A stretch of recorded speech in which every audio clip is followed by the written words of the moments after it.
Hello and welcome to Faithfully Stampin' with Jennifer Helm. I am Jennifer Helm, the Faithful Stamper and independent demonstrator with Stampin' Up! Today I have for you a really quick and easy but impressive gift card holder that fits in a regular size card.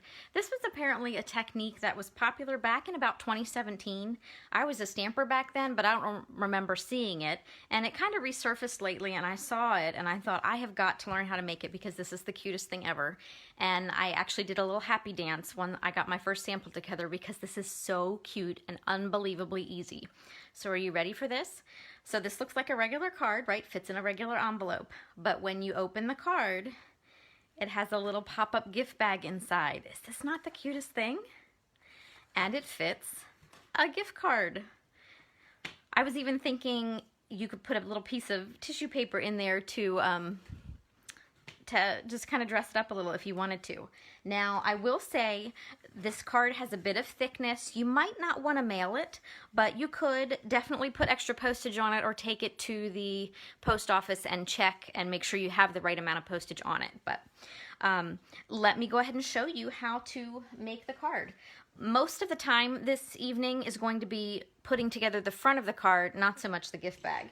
So I'm going to start with a piece of cardstock. This is basic white.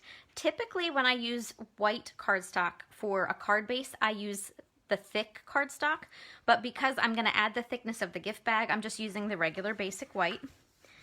This is 8.5 by 5.5, and I'm just going to crease it at 4 1/4 to create my card front.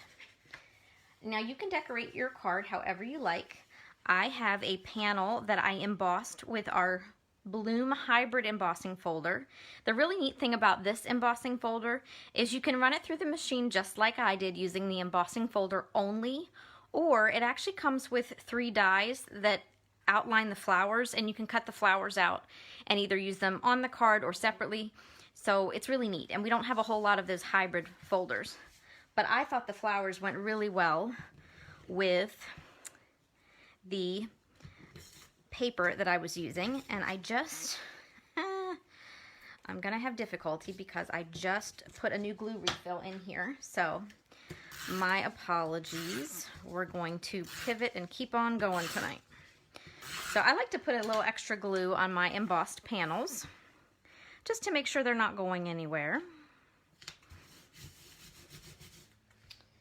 Next up, I have a piece of designer series paper. This is 5 inches by 2 inches, so 5 inches long, 2 inches tall, and I'm going to glue that right down here at the bottom. Let me see if I can get my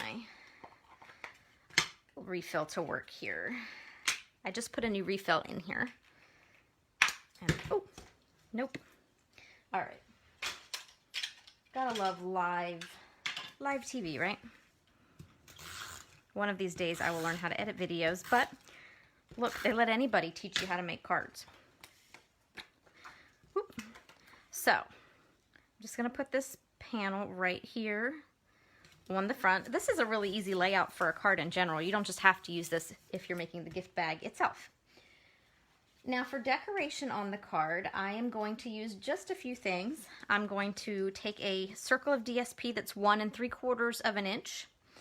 And then a circle that is 2.5 inches. So I was gonna say 2, but that's much bigger, so I'm thinking that's 2.5. And I'm going to use our Friendly Hello stamp set, which is part of our Celebration offerings if you're watching in January 2022 or February. So that is a special brochure we have where for every $50 or $100 you spend, you get a free gift from Stampin' Up! You can check that out on my website, or if you don't have a demonstrator you're working with, you can message me and I would be happy to get you a catalog. So I'm going to stamp on my basic white circle here. I pulled out my Stampin' Pierce mat because this is a clear photopolymer stamp and I just need that little cushion underneath to make sure I get a good impression with my stamp. I love this nice bright and bold Hello Friend. And I used a bolder color of ink because I didn't want it to be all washed out with the Pool Party colors. I love Pool Party, but I didn't want it to be too pale. It's also why I went with the pale papaya heart that we're going to accent with. And while I have that out, I've lost my card base. Nope, here it is. I'm going to go ahead and stamp the inside of my card.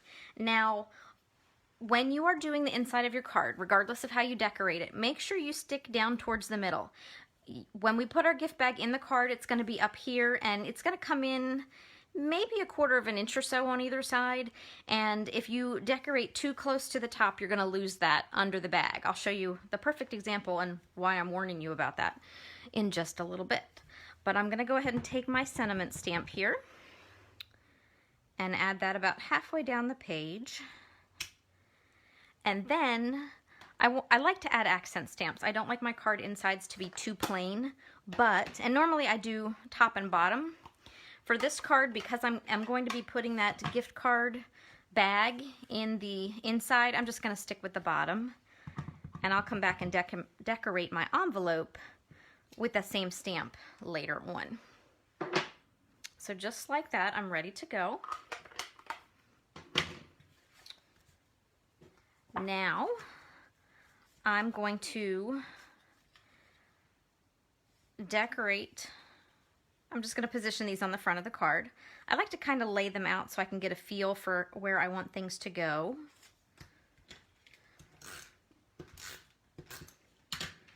And so, especially when I'm layering like this, I like to hold my larger one that I'm going to put on top in place and then lay the other one down. And now I have kind of a starting point. So, dimensionals next. You could very easily lay everything on the card front flat just so you don't have too much bulk to the card, but I would probably hand deliver these and not mail them. So I'm going to use some dimensionals.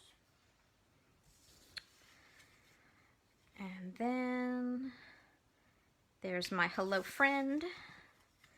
And then I'm going to pop my little heart, which is from the Bouquet of Love stamp set right there. And for a finishing touch, I'm just going to add some of our new iridescent rhinestone jewels. And I like to put one on the heart and then get rid of the little fuzzy that wandered across the desk. Put one here, and then I think the other one up here.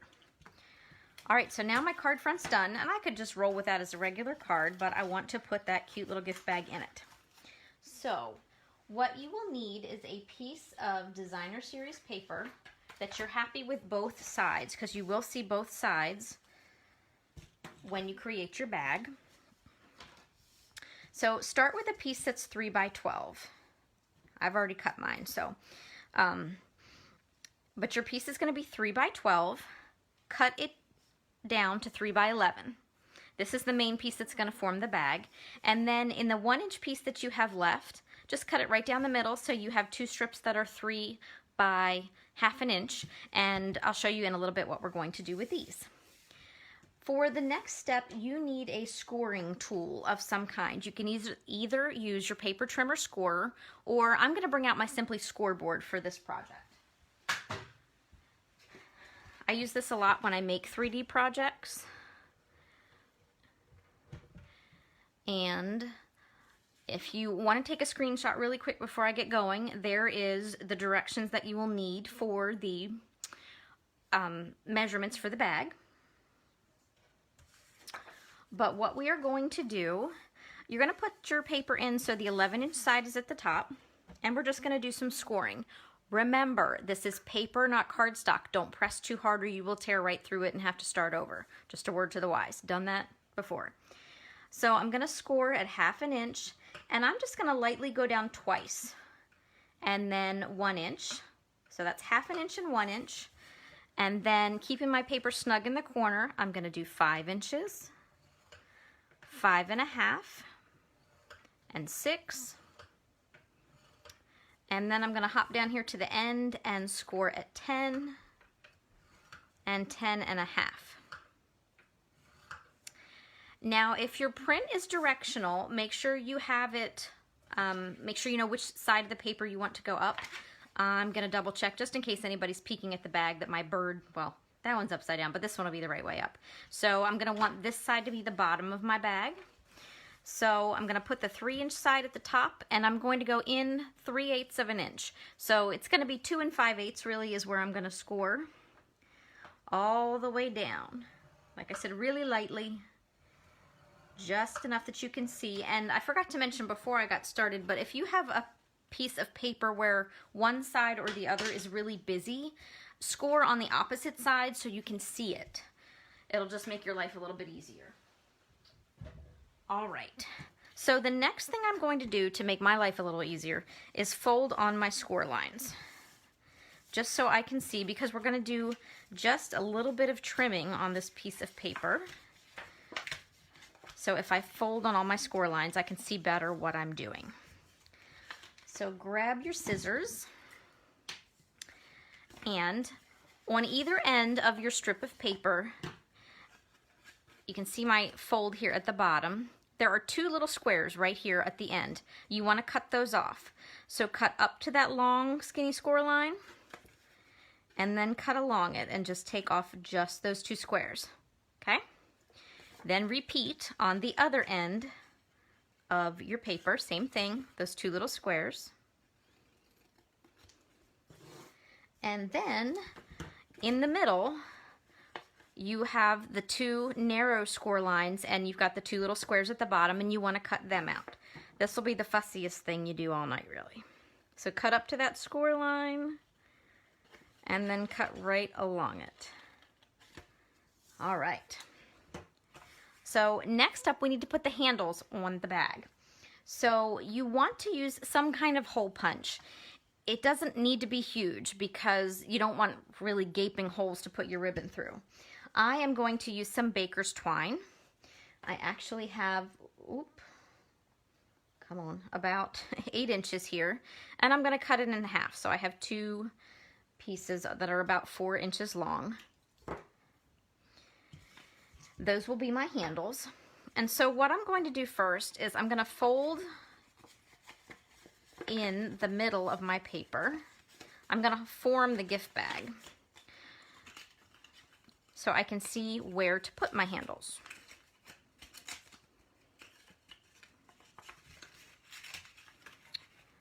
Come on, there we go. So you can see how we're going to form our gift bag. What I like to do is just pinch this and hold it shut. You could use a paper clip if you want to get a little more stability. And then I just eyeball. If you're really technical, get a ruler and a pencil and mark your spots. But I like to roughly eyeball where I'm going to put my handles.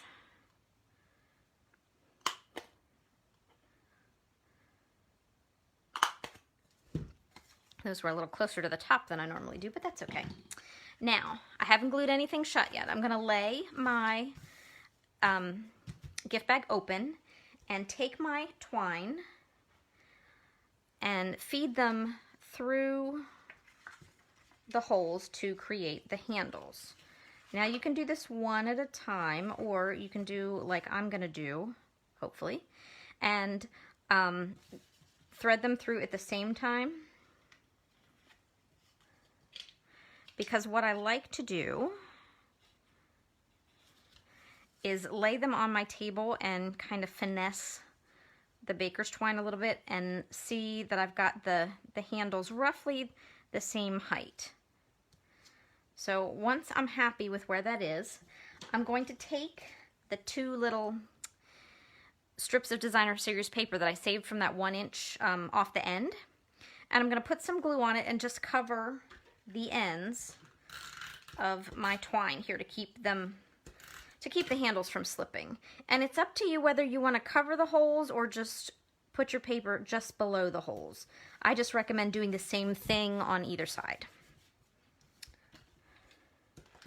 And if you have any twine or ribbon, if you're using a slightly larger hole punch, you could use a thicker ribbon if you wanted.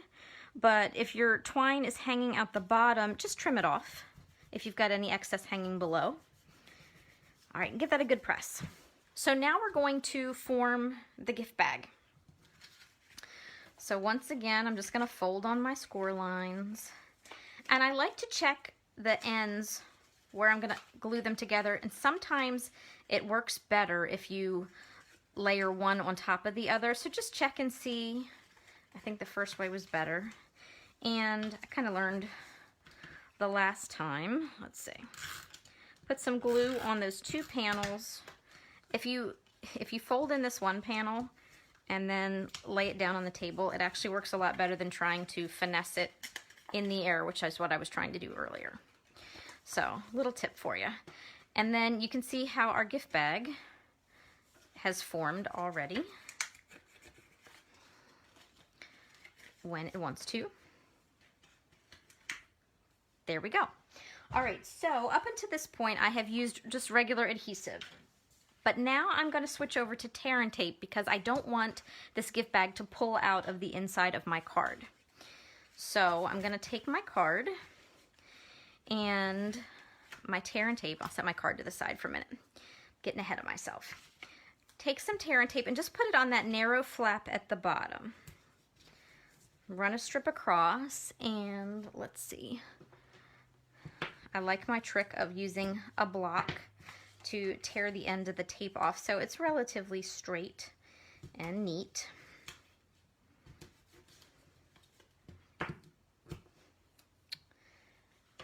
And then I'm going to give this a really good press, so hopefully when I go to put this in the card, it will cooperate with me. Sometimes it works, sometimes it doesn't.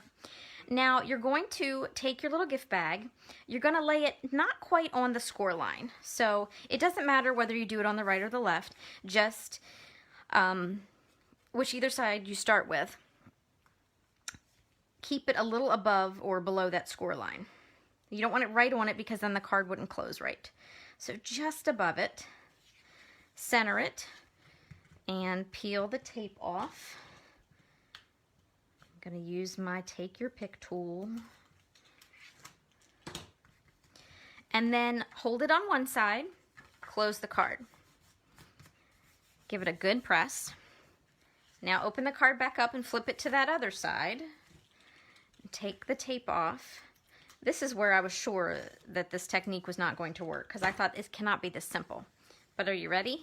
Now hold it with your other hand, close the card again, give it a good press, and when you open the card, there's your gift bag ready to stand up and ready to have that gift card put right in. Pretty cool, huh? And not a lot of work, but boy is that impressive when that card opens and you see that pretty little gift bag inside. And this is great for any occasion. So I have some more samples to show you, and the first thing I wanted to show you was the card I did that went wrong. Because I was decorating my beautiful card and I went to decorate the inside and I thought, oh, I'm going to dress it up with this beautiful die cut that we have that I had not used yet. And then when I went to position my gift bag inside, can you see here, if I line my score lines up, the bag totally would have covered the top of this. Now if I'd moved it lower, it would have worked, but I'd already glued this down, so I was kind of stuck. So this ended up being just a regular card, and then I knew to be more careful when I decorated the inside of the card. So I kept this one just simple with a strip of designer series paper, but I wanted you to learn from my mistake. And you don't have to just use the horizontal orientation on this card. You can use the vertical one as well and just plan the inside of your card accordingly. I will say, if you use the card fold where it's a long skinny piece of cardstock with the score line at 5.5 and the card is only 4 1/4 inches, I don't really recommend this card for that because the gift bag here measures 4 inches, so that's a really, really tight fit. So I just wouldn't use that style of card base for this card, but you can have the card go whichever direction you want. So a couple more samples just to show you how much fun this can be. I decorated my envelope flap with some matching designer series paper, and this one I kind of went crazy with the designer series paper. This is from our Eden's Garden Suite, and I just layered different panels on the front. And then on the inside I added some extra designer series paper just trying to give it a little pop, and kept my sentiment piece nice and simple with a die cut.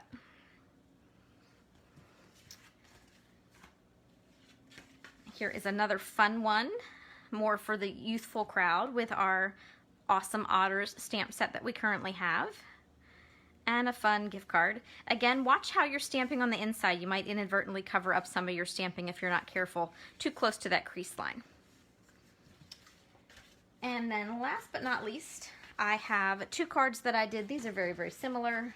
I just decorated the outsides a little bit differently.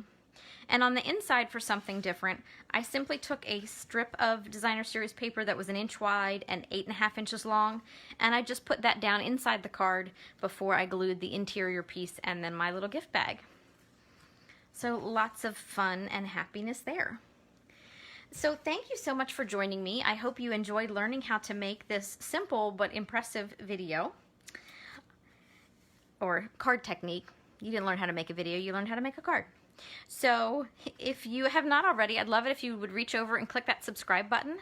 That way you will see when I post videos, which is typically about twice a week. And if you are a fan of Facebook, you can hop on over to Facebook and find me at The Faithful Stamper. I post lots of cards and projects there. Thank you so much for watching. Take care and happy crafting.